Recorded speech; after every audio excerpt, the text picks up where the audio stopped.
Welcome to English and Grow. Today's topic is the beer. So next time you speak about this oldest human-made drink in the world, you can use advanced vocabulary and speak about it with more confidence. Let's see. Do you know these words? Do you know who a teetotaler is? Do you know a keg? Do you know hops, brewery, or a big cap, beer cap? Let's see. So this drink is, of course, an alcoholic drink. It is based on fermentation and it is usually from malt. And malt is usually from barley. And this barley, which is a type of grain, is left in water. So it starts to grow and then it is dried.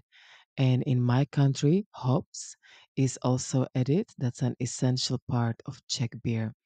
And this production takes place in a brewery. But you can also brew your own beer at home. How do we serve it?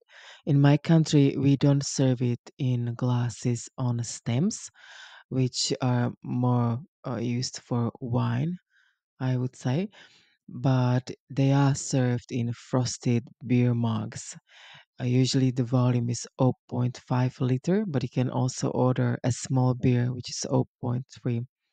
Now, all waiters and waitresses, they make sure that the froth is thick and creamy, and they are usually proud of making a really good froth because it's not easy. But if you are thirsty, why not drink a beer from just a can or a plastic container or a bottle? And this is how it is sold in supermarkets, for example.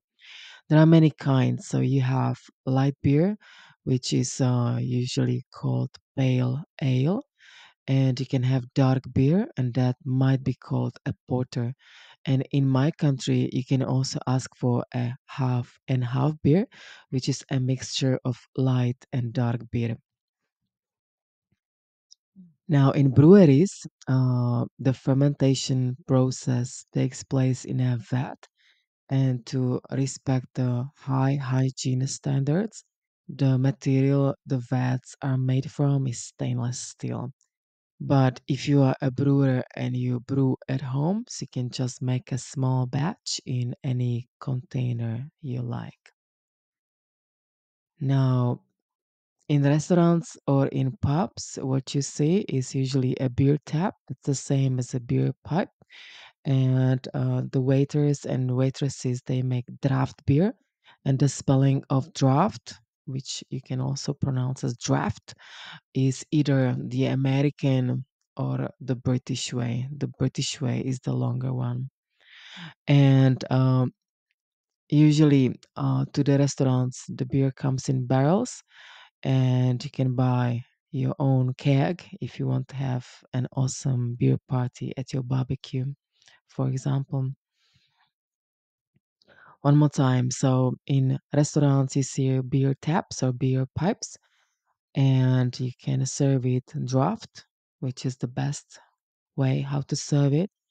And if everything is attached to the barrel, so then it's called a keg. Everything meaning the beer tap or the beer pipe, which you can see in the lower picture.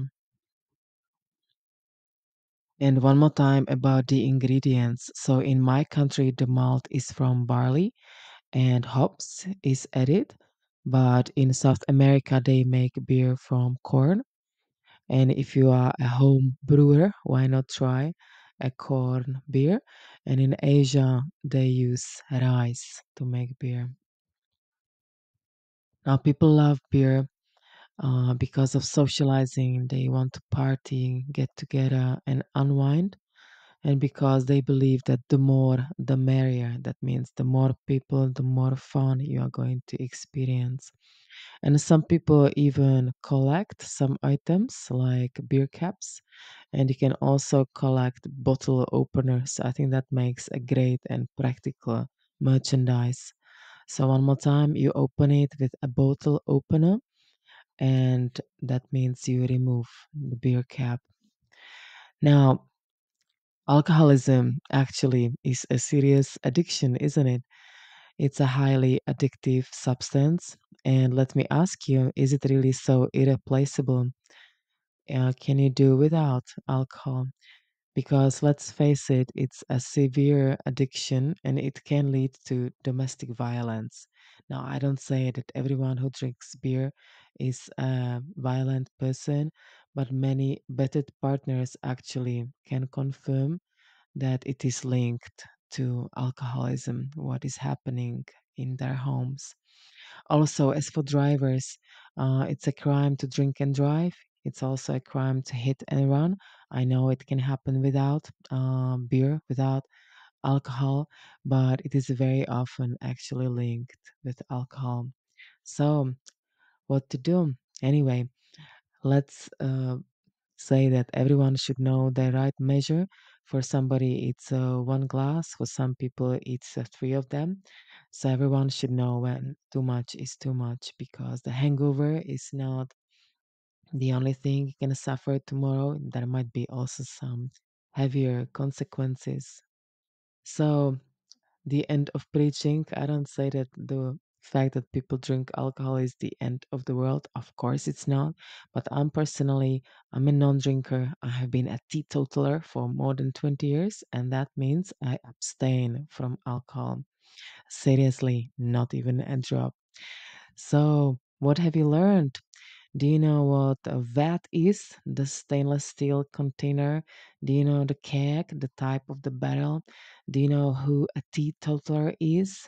And do you know what a beer cap is? This is it. If you like my content, please like, comment, and subscribe.